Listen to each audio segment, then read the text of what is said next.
আল্লাহ রব্বুল আলামিন এই পৃথিবীতে নবুয়তের সূচনা, নবুয়তের ধারাবাহিকতা আরম্ভ করেছেন আদি পিতা হযরত আদম আলাইহিস সালাতু ওয়াস সালাম থেকে। অর্থাৎ সর্বপ্রথম নবীকে এই দুনিয়ার বুকে পাঠিয়েছেন বাবা আদম আলাইহিস সালামকে।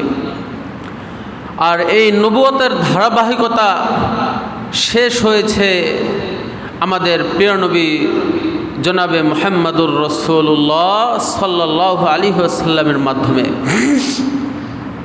আমরা মুসলমান মুমিন মাত্রই আমাদের আকীদা এটাই হওয়া উচিত। আর আলহামদুলিল্লাহ আমাদের আকীদাও এটাই যে হযরত মুহাম্মদ সাল্লাল্লাহু আলাইহি ওয়াসাল্লামের উপর নবুয়তের মোহর লাগিয়ে দেওয়া হয়েছে, অর্থাৎ উনি শেষ নবী। ওনার পরে আর কোনো নবী আসবেন না, আসেন নাই, কিয়ামত পর্যন্ত আসবেন না। এখন যদি আমরা আমাদের প্রিয় নবী জনাবে মুহাম্মদুর রাসূলুল্লাহ সাল্লাল্লাহু আলাইহি ওয়াসাল্লামকে শেষ নবী হিসাবে না মানি, অর্থাৎ আমাদের মধ্যে যদি কারো আকীদা এমন হয়ে যায় যে মুহাম্মদ শেষ নবী নয়, বরং মুহাম্মাদের পরে আরও নবী আসতে পারে বা আসবে বা আসছে, তাহলে আমাদের ঈমান থাকবে না, আমরা কুফরিতে নিমজ্জিত হয়ে যাব, আমরা কাফের হয়ে যাব। কথা বলুন ঠিক কিনা? আল্লাহ রব্বুল আলামিন যদি আমাকে তৌফিক দান করেন, আজকের আলোচনার বিষয় আমার আকিদায়ে খতমে নবুয়ত। আকিদায়ে খতমে নবুয়ত অর্থাৎ নবুয়তের যে শেষ নবী, এই আকিদা প্রসঙ্গে আগামীকাল শনিবার 15 নভেম্বর ঢাকা সোহরাওয়ার্দী উদ্যানে খতমে নবুয়ত মহাসম্মেলন অনুষ্ঠিত হবে। তার ওই ধারাবাহিকতায় আমি আমার এই ক্ষুদ্র জ্ঞান দ্বারা যতটুকু জেনেছি যে খতমে নবুয়ত সম্পর্কে, আপনাদের মাঝেও আমি এই বিষয়গুলো জানানোর চেষ্টা করব ইনশাআল্লাহ। সর্বপ্রথম আমি আপনাদের সামনে বিশ্লেষণ করব খাতামুন নাবিয়্যিন বা আকিদায়ে খাতামুন নাবিয়্যিন এর অর্থ কী, এর বিশ্লেষণ কী, এর ব্যাখ্যা কী। আমরা সর্বপ্রথম আসি খতমন শব্দ। এই খতমন শব্দটারে তিনভাবে পড়া যায়। কয়ভাবে?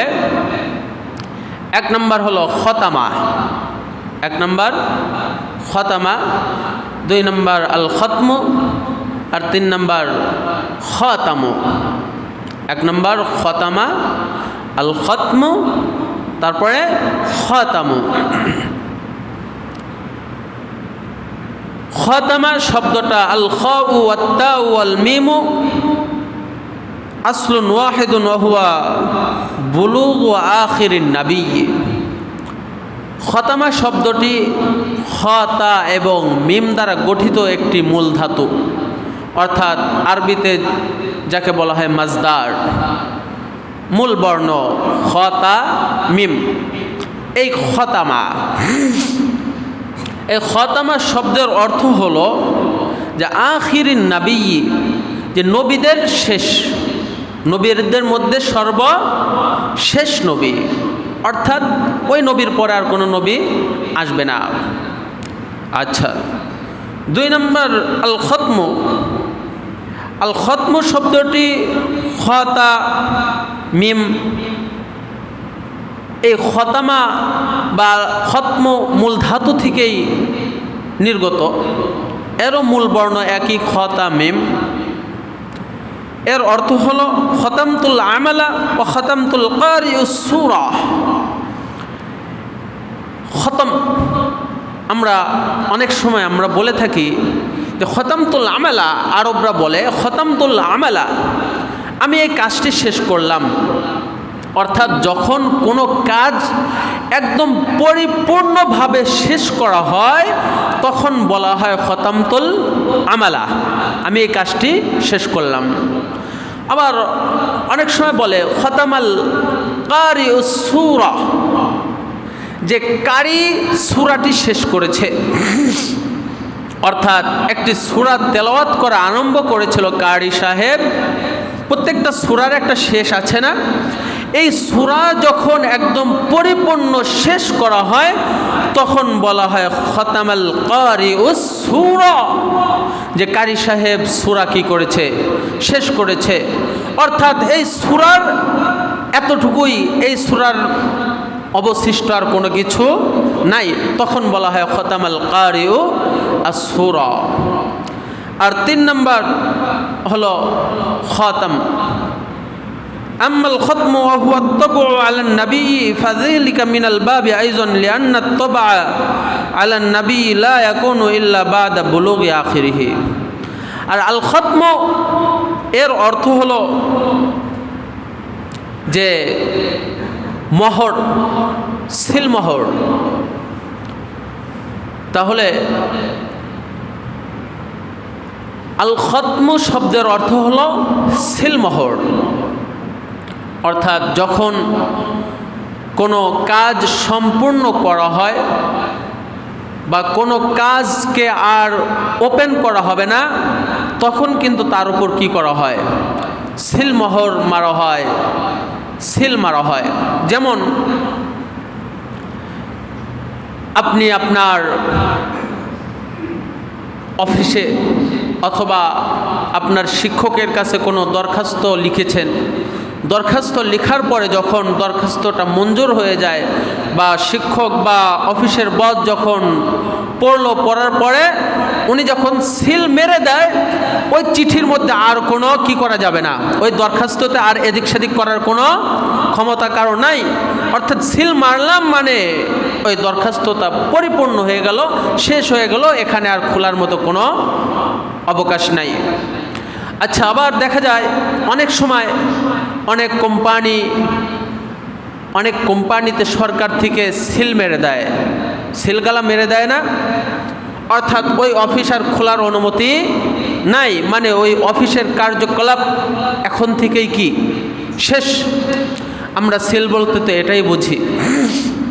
অর্থাৎ কোনো কাজ যখন সম্পূর্ণ হয়ে যায়, ওই কাজ সামনে আর বাড়িয়ে করার মতো কি নাই, অবকাশ নাই, তখনই কিন্তু ওই কাজের উপর কি করা হয়? সিল মারা হয়। একে বলা হয় আল খতম। আর 3 নম্বর হলো অল খাতাম। খতামা বলেছি যে খতমুন শব্দটি 3 ভাবে পড়া যায়, খতামা, আল খতম, আর আরেকটা হলো খতামা, খ আলিফ। ওয়াল খাতামু মুশতাক্কুম মিনহু লিআন্না বিহি ইখতামু ওয়া ইউকালুল খাতিমু ওয়াল খাতামু ওয়াল খায়তাম। আন নবী সাল্লাল্লাহু আলাইহি ওয়াসাল্লাম খাতামাল আম্বিয়া লিআন্নাহু আখিরুহুম। যে খাতাম এই শব্দটিও আল খতমু এবং খতামা শব্দ থেকেই নির্গত। একে খাতামা, তারপরে আপনার খাতিমা, খায়তামা করে উচ্চারণ করা হয়। আর এই খাতামা বলা হয় যে খাতামুল আম্বিয়া, অর্থাৎ যার মাধ্যমে সিল মারা হয়, যার মাধ্যমে সিল মারা হয়, অর্থাৎ স্বয়ং সিল মোহরটা। আগের যুগে তো আংটির দ্বারা কি মারতো? সিল মারতো। এখন তো আমরা সিল বলতে ডিজিটাল সিল, অনেক রকম সিল আছে, সিল যেটাকে বুঝি, ওই মাধ্যমটাকে কি বলা হয়? খতামা বলা হয়। যেন খাতামুল আম্বিয়া, আল্লাহ রসুল সাল্লাল্লাহু আলাইহি ওয়াসাল্লামকে খাতামুল আম্বিয়া এজন্য বলা হয়েছে কারণ আল্লাহ রসুল সাল্লাল্লাহু আলাইহি ওয়াসাল্লামের মাধ্যমে কি করেছে? নবুয়তের সিল মারা হয়েছে। লিআন্নাহু আখিরুহুম, কেননা তিনি সর্বশেষে এসেছেন।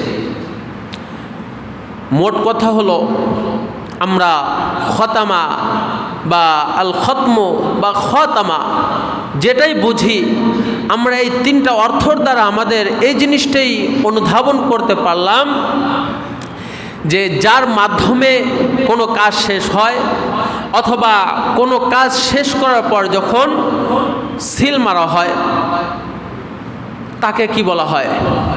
খাতামা বা খতম বলা হয়। আর আল্লাহ রসুল সাল্লাল্লাহু আলাইহি ওয়াসাল্লাম খাতামুল আম্বিয়া, তিনি সর্বশেষ নবী, তিনার পরে আর কোনো নবী আসবেন না। আমাদের যদি এই আকীদা থাকে তাহলে আমরা মুসলমান, আমরা মুমিন। আর আমরা যদি এই আকীদা না রাখতে পারি, আমরা যদি আমাদের ভিতরে যদি অন্য কোনো আকীদা পোষণ করি যে মুহাম্মাদের পরে আরও কোনো নবী আসবে, তাহলে আমাদের ঈমান থাকবে না, আমরা কাফের হয়ে যাব। এখন আকীদায়ে খতমুন নাবিয়িন বা আকীদায়ে খতমুন নাবিয়িন কাকে বলা হয়? আকীদা অর্থ বিশ্বাস, আমরা সকলেই জানি। আকীদা অর্থ বিশ্বাস। আর খতমুন শব্দের বিশ্লেষণ আমরা ইতিপূর্বেই করেছি। নাবিয়িন মানে তো নবীদের বহুবচন, অর্থাৎ নবুয়তের সমাপ্তি বিষয়ে বিশ্বাস, অর্থাৎ নবীদের সর্বশেষ নবীকে, এই বিশ্বাসকে বলা হয় আকীদায়ে খতমুন নাবিয়িন। তাহলে আমাদের বিশ্বাস কি প্রিয় ভাইয়েরা? যে জনাবে মুহাম্মদুর রাসূলুল্লাহ সাল্লাল্লাহু আলাইহি ওয়াসাল্লাম ইনি খাতামুল আম্বিয়া, ইনি সর্বশেষ নবী, লা নাবিয়্যা বাদি, ইনার পরে আর কোনো নবী আসবে না। কথা বলতে হবে। এখন আসেন আমরা পবিত্র কোরআন এবং হাদিস দ্বারা যে আমাদের প্রিয় নবী জনাবে মুহাম্মদুর রাসূলুল্লাহ সাল্লাল্লাহু আলাইহি ওয়াসাল্লাম ইনি যে সর্বশেষ নবী, ইনার পরে আর কোনো নবী আসবে না, এ ব্যাপারে কোরআন কি বলে? সূরা মায়েদার 3 নং আয়াত। আল্লাহ রাব্বুল আলামিন পবিত্র কোরআনে সূরা মায়েদার মধ্যে বলেন, আল-ইয়াওমা আকমালতু লাকুম দীনাকুম ওয়া আতমামতু আলাইকুম নি'মাতি ওয়া রাদিতু লাকুমুল ইসলাম দীনা। আল্লাহ রাব্বুল আলামিন পবিত্র কোরআনে বলেন, আল-ইয়াওমা আকমালতু লাকুম দীনাকুম, ও আমার বান্দারা, আমি তোমাদের জন্য তোমাদের দিনকে পরিপূর্ণ করে দিলাম। ওয়া আতমামতু আলাইকুম নি'মাতি, আর আমি তোমাদের জন্য আমার নিয়ামতকে পরিপূর্ণ করে দিলাম, সম্পূর্ণ করে দিলাম। রাদিতু লাকুমুল ইসলাম দীনা, আর আমি তোমাদের জন্য দিন হিসাবে ইসলামকে আমি পছন্দ করে নিলাম, আমি পছন্দ করলাম। হুজুর, এই আয়াতে খতমে নবুয়তের কথা কোথায় থেকে আসলো?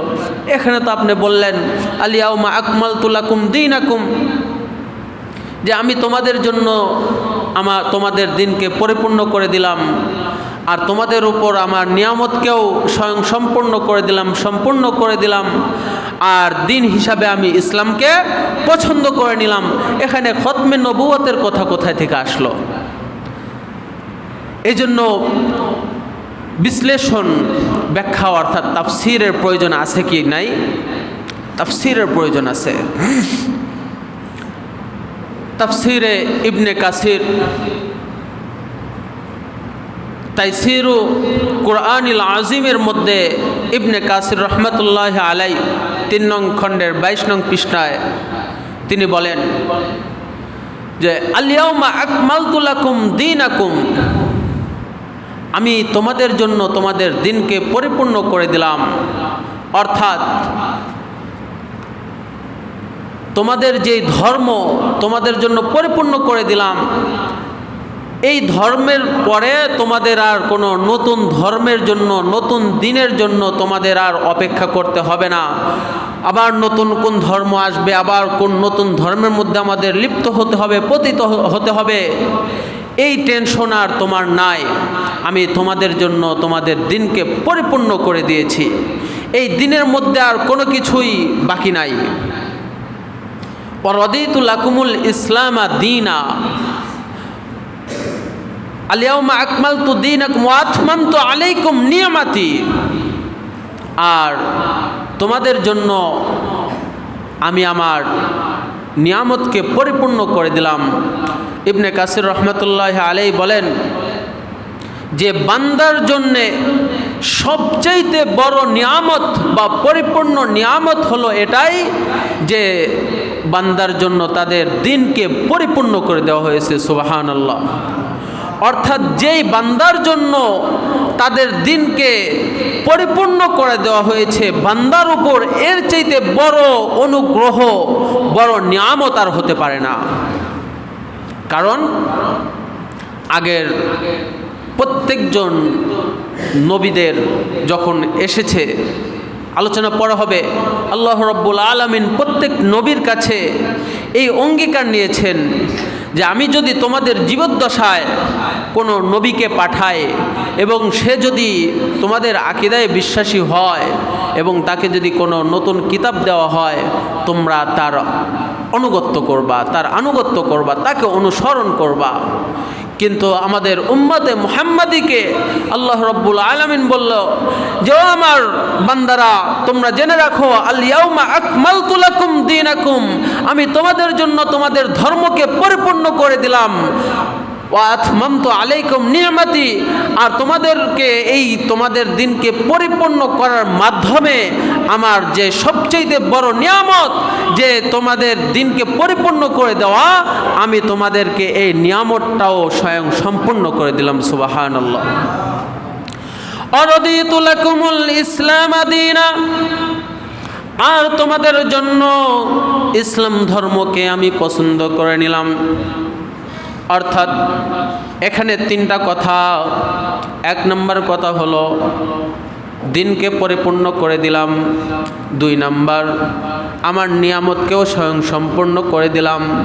তিন নম্বর ওয়ারাদিতু লাকুমুল ইসলাম দীনা, আমি ধর্ম হিসাবে ইসলামকে পছন্দ করে নিলাম। অর্থাৎ যেহেতু আর কোনো নতুন ধর্ম আসবে না, আর যদি কোনো নতুন ধর্ম না আসে তাহলে কোনো নতুন ধর্মের প্রবর্তকও আসবে না। কথা বলুন ঠিক কিনা? নতুন কোনো ধর্ম আসবে না মানে যে কোনো ধর্ম আসতে হলে ওই ধর্মের প্রবর্তক, ওই ধর্মের যে নিয়ে আসবে ওই ব্যক্তির, ওই ধর্মের বক্তার প্রয়োজন আছে কি নাই? আছে। কারণ কোনো প্রবর্তক ছাড়া কোনো ধর্ম আসে নাই, আসবেও না। আর আল্লাহ রাব্বুল আলামিন বললেন রাদিতু লাকুমুল ইসলাম দীনা, আমি ইসলামকে ধর্ম হিসাবে পছন্দ করে নিলাম, বাছাই করে নিলাম, আর এরপরে আর কোনো ধর্মকে আমি পছন্দও করব না। তার মানে কোনো ধর্মের প্রবর্তকও আসবে না। তাহলে আমরা এই আয়াতের মাধ্যমে জানতে পারলাম যে জনাবে মুহাম্মদুর রাসূলুল্লাহ সাল্লাল্লাহু আলাইহি ওয়াসাল্লাম যে ধর্ম নিয়ে আসছিলেন, বা উনি যে শেষ নবী হিসাবে আসছিলেন, যার কারণেই যে দিনকেও পরিপূর্ণ করে দেওয়া হয়েছে, নিয়ামতকেও পরিপূর্ণ করে দেওয়া হয়েছে, এবং ইসলাম ধর্মকেও মনোনীত ধর্ম হিসাবে পছন্দ করা হয়েছে। এরপরে আর কোনো নবীও আসবে না, কোনো ধর্মও আসবে না। 2 নং আয়াত, আল্লাহ রাব্বুল আলামিন পবিত্র কোরআনে বলেন মা কানা মুহাম্মাদুন আবা আহাদিম মির রিজালিকুম ওয়ালাকিন রাসূলুল্লাহি ওয়া খাতামান নাবিয়্যিন ওয়া কানা আল্লাহু বিকুল্লি শাইইন আলিমা। আল্লাহ রাব্বুল আলামিন বলেন মা কানা মুহাম্মাদুন আবা আহাদিম মির রিজালিকুম, মুহাম্মদ সাল্লাল্লাহু আলাইহি ওয়াসাল্লাম কোনো পুরুষের পিতা নয়। মুহাম্মদ সাল্লাল্লাহু আলাইহি ওয়াসাল্লাম কোনো পুরুষের পিতা নয়। ওয়ালাকির রাসূলুল্লাহি ওয়া খাতামান নাবিয়্যিন, কিন্তু তিনি হলো আল্লাহ তাআলার রাসূল এবং সর্বশেষ নবী। সুবহানাল্লাহ। ওয়া কানা আল্লাহু বিকুল্লি শাইইন আলিমা, আর আল্লাহ রাব্বুল আলামিন সর্ববিষয়ে সর্বাধিক জ্ঞাত। আল্লাহ রাব্বুল আলামিন সর্ববিষয়ে সর্বাধিক জ্ঞাত। এই আয়াতেরও তাফসিরে ইবনে কাসির রহমতুল্লাহ আলাইহি বলেন এই আয়াতের মধ্যে 3টা অংশ। কয়টা অংশ? 3টা। 1 নম্বর অংশ হলো মা কানা মুহাম্মাদুন আবা আহাদিম মির রিজালিকুম, যে মুহাম্মদ কোনো পুরুষের পিতা নন, এই একটা অংশ। 2 নম্বর ওয়ালাকির রাসূলুল্লাহি ওয়া খাতামুন নাবিয়্যিন, যে কিন্তু তিনি হলো আল্লাহর রাসূল এবং সর্বশেষ নবী। এটা হলো দ্বিতীয় অংশ। ওয়াকানাল্লাহু বিকুল্লি শাইইন আলিমা, এটা হলো তৃতীয় অংশ। আসেন আমরা এই তিনটা অংশের কিঞ্চিত তাফসির করি। মা কানা মুহাম্মাদুন আবা আহাদিম মির রিজালিকুম, অর্থাৎ মুহাম্মদ সাল্লাল্লাহু আলাইহি ওয়াসাল্লাম কোনো পুরুষের পিতা নন। এ কথার মানে কি? এ কথার মানে হলো আল্লাহ রসুল সাল্লাল্লাহু আলাইহি ওয়াসাল্লামের চারজন সন্তান ছিলেন। কয়জন সন্তান ছিলেন? চারজন। এর মধ্য থেকে তিনজন হলো হযরত খাদিজা রাদিয়াল্লাহু তাআলা আনহার গর্ভের, আর একজন হলো হযরত মারিয়া কিবতিয়া রাদিয়াল্লাহু তাআলা আনহার গর্ভের। তাদের নাম ছিল কাসেম, তাহের, ইব্রাহিম, একটা নাম তাইব। কাসেম, তাইব, তাহের হযরত খাদিজা রাদিয়াল্লাহু তাআলা আনহার গর্ভের সন্তান ছিলেন। কিন্তু আমরা সকলে ইতিহাস জানি এই তিনজন সন্তানদের মধ্য থেকে কোনো একজন সন্তানও কিন্তু প্রাপ্ত বয়সে উপনীত হয় নাই, বরং সকলেই শৈশবে ইন্তেকাল করেছেন। কথা বলুন ঠিক কিনা? এবং মারিয়া কিবতিয়া রাদিয়াল্লাহু তাআলা আনহার গর্ভে যে সন্তান ইব্রাহিম জন্মগ্রহণ করেছিল, তিনিও একদম শিশুকালেই মৃত্যুবরণ করেছে। এই যে আল্লাহ রাব্বুল আলামিন বললেন মা কানা মুহাম্মাদুন আবা আহাদিম মির রিজালিকুম, এ কথার অর্থ হলো আমরা সাধারণভাবে আমরা যেটা জানি বা বাস্তবেও যেটা হয় সেটা হলো বাবার মৃত্যুর পর সাধারণত তার সন্তানরাই তার স্থলাভিষিক্ত হয়। কথা বলুন ঠিক কিনা? বাবার মৃত্যুর পর বাবার স্থানটা কে দখল করে? তার সন্তানরা। আল্লাহ রাব্বুল আলামিন হযরত নবী করিম সাল্লাল্লাহু আলাইহি ওয়াসাল্লামের চারজন সন্তানকেই যে এই যে শিশুকালে মৃত্যু দান করেছেন, এর কারণ হলো আল্লাহ রাসূল সাল্লাল্লাহু আলাইহি ওয়াসাল্লাম ওই যে পরের আয়াতে ওয়ালাকির রাসূলুল্লাহি ওয়া খাতামুন নবিয়্যিন, কেননা তিনি আল্লাহর রাসূল এবং সর্বশেষ নবী। আর যদি তিনি সর্বশেষ নবী না হইতেন, তিনি যদি সর্বশেষ নবী হইতেন, আবার যদি তার ছেলেরাও যদি বেঁচে থাকতো, তাহলে পরবর্তীতে তার বাবার স্থান দখল করত, অর্থাৎ নবুয়তের দাবি করত, তাদেরকেও আমাদের নবী মানতে বাধ্য হইতো কি হইতো না? তাহলে তিনি যদি সর্বশেষ নবী হয়ে থাকেন, আবার যদি তার সন্তানও যদি তার স্থান দখল করে, তাহলে তো খাতামুন নবিয়্যিন হলো না। এই জন্য আল্লাহ রাব্বুল আলামিন বলেন যে যেহেতু মুহাম্মাদের সন্তানরা শিশুকালেই মৃত্যুবরণ করেছে, এই জন্য কেমন যেন তার কোনো সন্তানই এই দুনিয়ার বুকে নাই। এই জন্য আল্লাহ রাব্বুল আলামিন বলেন মা কানা মুহাম্মাদুন আবা আহাদিম মির রিজালিকুম, যে মুহাম্মদ কোনো পুরুষের পিতা নন, অর্থাৎ কোনো সন্তান এসে তার স্থান দখল করার মতো নাই। অপর আয়াতে আল্লাহ রাব্বুল আলামিন বলেন অপর অংশে ওয়ালাকির রাসূলুল্লাহি ওয়া খাতামুন নবিয়্যিন, কিন্তু তিনি আল্লাহর রাসূল এবং সর্বশেষ নবী, অর্থাৎ তারপরে আর কোনো নবী আসবে না। তার উপর নবুয়তের ধারাবাহিকতার সিল মেরে দেওয়া হয়েছে, নবুয়তের ধারাবাহিকতা এখানেই সমাপ্ত করে দেওয়া হয়েছে, আর কোনো নবী আসবে না। ওয়া কানাল্লাহু বিকুল্লি শাইইন আলিমা, আল্লাহ রাব্বুল আলামিন সর্বাধিক জ্ঞাত, অর্থাৎ তিনি যে শেষ নবী এই ব্যাপারে সবচাইতে বেশি কে জানেন? আল্লাহ রাব্বুল আলামিন। এটা 2 নম্বর আয়াত গেল। 3 নম্বর আয়াতে আল্লাহ রাব্বুল আলামিন বলেন وَإِذَا أَخَذَ اللَّهُ مِيثَاقَ النَّبِيِّينَ لَمَا آتَيْتُكُم مِّن كِتَابٍ وَحِكْمَةٍ ثُمَّ جَاءَكُمْ رَسُولٌ مُّصَدِّقٌ لِّمَا مَعَكُمْ لَتُؤْمِنُنَّ بِهِ وَلَتَنصُرُنَّهُ قال أأقررتم وأخذتم على ذلكم إصري قالوا أقررنا قال فاشهدوا وأنا معكم من الشاهدين।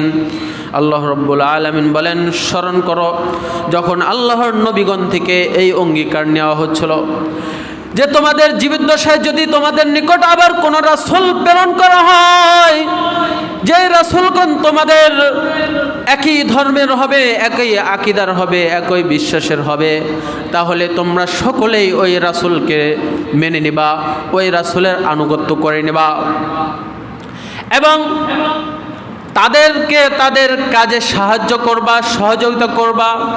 এই কথা বলার পর আল্লাহ রাব্বুল আলামিন বলতেছেন, ক্বালু আকরারতুম ওয়া আখাযতুম, ক্বালু আকরারনা, তোমরা কি এই কথার অঙ্গীকার দিচ্ছ যে তোমাদের জীবিদ্দশায় যদি কোন রাসূল আসে তোমরা কি ওই রাসূলকে মেনে নিবা?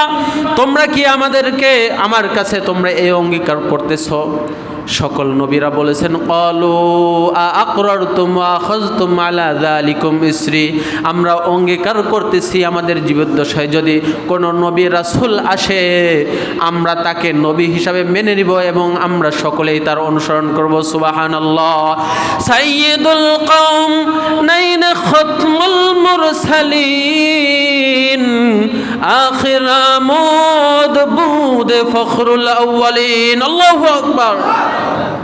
আল্লাহ রাসূল সাল্লাল্লাহু আলাইহি ওয়াসাল্লাম এই পৃথিবীতে সর্বশেষ নবী হিসাবে এসেছেন, কিন্তু সর্বশেষ নবী হিসাবে আসার পরেও সর্বশ্রেষ্ঠ রাসূল হিসাবে প্রেরিত হয়েছেন। সুবহানাল্লাহ। আল্লাহ রাসূল সাল্লাল্লাহু আলাইহি ওয়াসাল্লাম সর্বশেষে এই পৃথিবীতে এসেছেন, কিন্তু সকল নবীদের সর্দার হিসাবে এবং খতমে নবুয়ত খাতামুন নবিয়্যিন হিসাবে এসেছেন। তারপরে আর কোনো নবী আসবে না। এই আয়াতের মাধ্যমে আমরা জানতে পারলাম যে এই পৃথিবীতে যত ধর্ম আছে, ইহুদি নাসারা, তাদের ধর্মেও একথা বলে দেওয়া হয়েছিল তাদের নবীকেও, যে তোমাদের জীবিদ্দশায় যদি কোনো নবী আসে তাহলে তোমাদের উম্মত তো দূরের কথা, স্বয়ং তোমরা সেই নবীর অনুসরণ করবা। এখানে সেই নবী বা সেই রাসূল দ্বারা বোঝানো হয়েছে তোমাদের জীবিদ্দশায় যদি শেষ নবী হিসাবে কোনো নবী আসে তোমরা তার অনুসরণ করবা, তার অনুকরণ করবা, তাকে তার কাজে সাহায্য করবা এবং তোমার যারা অনুসারে আছে, তোমার যারা উম্মত আছে, তোমার সকল উম্মতও সেই নবীকে নবী হিসাবে মেনে নেবে।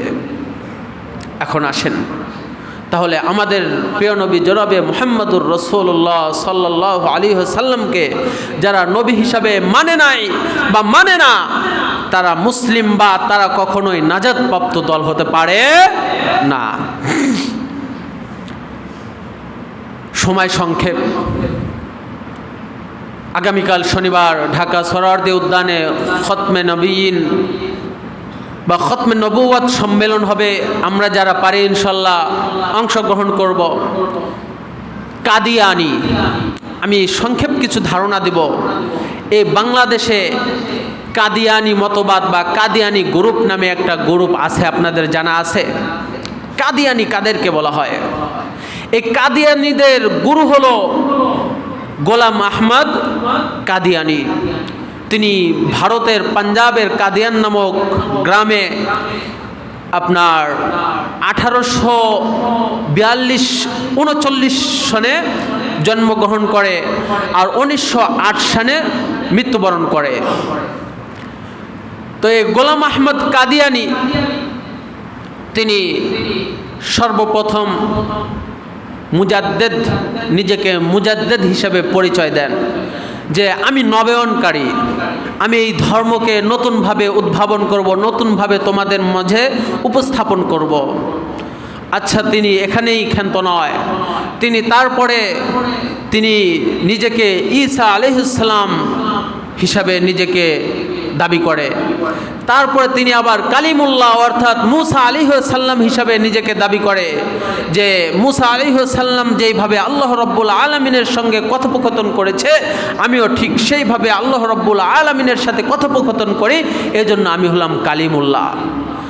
তিনি এখানেই ক্ষান্ত হন নাই, তিনি সর্বশেষ যেই বড় ধৃষ্টতা প্রদর্শন করেছে সেটা নিজেকে নবী দাবি করেছে যে আমি এই জামানার সর্বশেষ নবী। নাউজুবিল্লাহ বলবেন না? কারণ আমাদের যদি আকীদা হয় যে মুহাম্মদ সাল্লাল্লাহু আলাইহি ওয়াসাল্লামের পরেও আরও নবী আসবে, তাহলে আমাদের এই আকীদা পোষণ করার কারণে আমরা কাফের হয়ে যাব। কারণ এতক্ষণ তো এই কথাগুলোই বললাম, শুধু কোরআনের আয়াত দ্বারা বলেছি। হাজার হাজার হাদিসের মধ্যে আল্লাহ রসুল সাল্লাল্লাহু আলাইহি ওয়াসাল্লাম বলেছেন যে আমি শেষ নবী, আনা খাতামুন নাবিয়্যিন লা নাবিয়্যা বাদি, আমি শেষ নবী, আমার পরে আর কোনো নবী আসবে না। আল্লাহ রসুল সাল্লাল্লাহু আলাইহি ওয়াসাল্লাম আর একটা হাদিস বলেন, হাদিসের অর্থটা শুধু শুনেন। আল্লাহ রসুল সাল্লাল্লাহু আলাইহি ওয়াসাল্লাম বলেন, আমার এবং সকল নবীদের মধ্যে উদাহরণ হলো এমন যে মনে করেন যে কোনো একজন ব্যক্তি একটা সুন্দর প্রাসাদ তৈরি করেছে, অনেক সুন্দর প্রাসাদ, মানুষ ওই প্রাসাদের চতুর্দিক ঘুরতেছে, ঘুরতে ঘুরতে দেখে ওই প্রাসাদের একটি কোণায় একটা ইট বাকি রয়েছে, একটা ইট লাগানো হয় নাই। মানুষ আশ্চর্য হয়ে বলবে, হায় হায়, এত সুন্দর একটি প্রাসাদ তৈরি করা হয়েছে আর এখানে একটা ইট লাগানো হয় নাই, একটা ইট লাগানো এখনো বাকি আছে, তাহলে কেমন দেখা যাবে? আল্লাহ রাসূল সাল্লাল্লাহু আলাইহি ওয়াসাল্লাম বলেন, আনাল লাবিনাতু, আমি হলাম সেই ইট, ওয়া আনা খাতামুন নাবিয়্যিন, আর আমি হলাম সর্বশেষ নবী। সুবহানাল্লাহ। অর্থাৎ একটা প্রাসাদ, নবুয়তের প্রাসাদ, এই পৃথিবীর শুরু থেকে নিয়ে আল্লাহ রাসূল সাল্লাল্লাহু আলাইহি ওয়াসাল্লামের আগমনের আগ পর্যন্ত যত নবী রাসূল এসেছেন, সমস্ত নবী রাসূল দ্বারা একটা প্রাসাদ, নবুয়তের একটা প্রাসাদ তৈরি করা হয়েছে, কিন্তু ওই প্রাসাদের সর্বশেষ সৌন্দর্য, সর্বশেষ ইট হিসাবে স্থাপন করা হয়েছে জনাবে মুহাম্মদুর রাসূলুল্লাহ সাল্লাল্লাহু আলাইহি ওয়াসাল্লামকে। এই কাদিয়ানি, গোলাম আহমদ কাদিয়ানি, সে বলে যে আমি নবী। তিনি অনেক এরকম কথা বলেন যেগুলো কথা বলার কারণে সরাসরি কাফের হয়ে যায়। তার মধ্য থেকে একটা কথা, যে আগের যত ধর্ম আছে, আগের নবী থেকে যত বিধান আছে, ওই সকল বিধানকে সব কিছু ছুঁড়ে ফেলে দাও, সকলে আমার যে বিধান, এই বিধানগুলো গ্রহণ করো। নাউজুবিল্লাহ বলবেন না? তারপরে বলে যে মুহাম্মাদের ধর্ম আর চলবে না, আমার ধর্মই মানতে হবে, এটা তো একটা কথা। যে আবার নিজেকে কালিমুল্লাহ দাবি করে, নিজেকে ঈসা আলাইহিস সালাম দাবি করে, আবার নিজেকে বলে যে মুহাম্মদ আর আমার মধ্যে কোনো পার্থক্য নাই। বর্তমান যুগেও আল্লাহ রাসূল সাল্লাল্লাহু আলাইহি ওয়াসাল্লাম আজ থেকে 1450 বছর পূর্বেই তিনি ঘোষণা দিয়ে গেছেন যে আমার জীবিত দশাতেও মনে করে যে কিয়ামত সংগঠিত হওয়ার মধ্যে অন্যতম হলো এই দুনিয়ার বুকে অনেকেই নবুয়তের দাবি করে আসবে। আল্লাহ রাসূল সাল্লাল্লাহু আলাইহি ওয়াসাল্লামের জীবিত দশায় অনেকেই নিজেকে নবী দাবি করেছে, তিনার মৃত্যুর পরেও অনেকে করেছে। আমরা জানি বাঘানা কোথায়, আমার সঠিক খেয়াল আসতেছে না, যে একটা ভণ্ড পীরের লাশ উঠিয়ে তাকে পুড়িয়ে দেওয়া হয়েছে না। আমরা কোনো লাশ পুরানোর পক্ষে কথা বলি নাই, তার লাশটা পুরানো অবশ্যই খারাপ হয়েছে, কিন্তু ওই ভণ্ড যে সকল কাজ করেছে, ওই কাজের বিরোধিতা আমরা করি। ওই ভণ্ড নিজেকে ইমাম মাহদী দাবি করেছে, এমনকি নিজেকে নবীও দাবি করেছে। তার কবরকে কাবা রূপ ধারণ করেছে, কাবা ঘরের মতো বানিয়ে ওই কাবার দিকে সকলেই ফিরে সেজদা দিয়েছে কি দেয় নাই?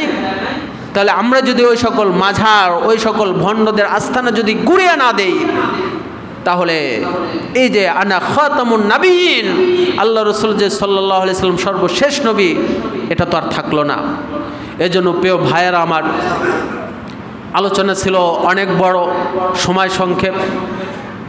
আজকে আলোচনার সারমর্ম হলো এটাই যে জনাবে মুহাম্মদুর রাসূলুল্লাহ সাল্লাল্লাহু আলাইহি ওয়াসাল্লাম ইনি সর্বশেষ এবং সর্বশ্রেষ্ঠ নবী, সকল নবীদের সর্দার, ইনার পরে আর কোনো নবী আসবে না।